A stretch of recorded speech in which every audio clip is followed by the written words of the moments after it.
L'Osservatorio sulla sicurezza del lavoro Vega Engineering di Vega Formazione ha organizzato a Villa Ottoboni a Padova un convegno molto interessante per fare il punto sul perché si verificano tante morti sul luogo di lavoro. L'incremento è importante, più 27% rispetto all'anno antecedente. Si tratta di applicare concretamente la delega di funzioni.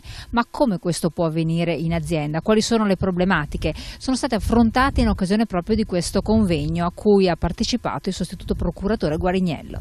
Mauro Rossato, presidente Vega Engineering. Allora, il rischio in queste aziende dove purtroppo si sono verificati questi fatti, ma anche in tutte le altre, è percepito, esiste oppure è una fatalità?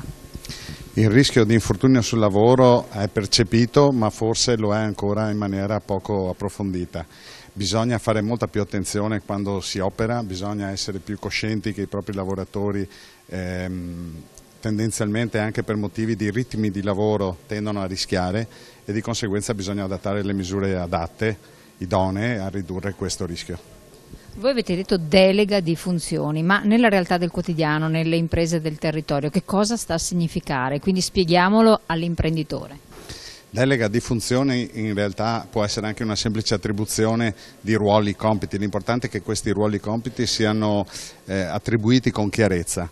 Poi esiste anche la possibilità, secondo il decreto legislativo 81, di delegare, cioè di passare le responsabilità, trasferire le responsabilità da datore di lavoro ad altre persone che potrebbero essere dirigenti o ad altri responsabili.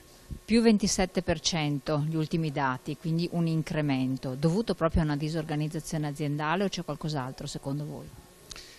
Il dato che abbiamo del 2015 purtroppo è negativo, come sappiamo, gli infortuni sul lavoro mortali sono aumentati, ma comunque anche gli infortuni in generale non sono diminuiti in maniera così come si sperava.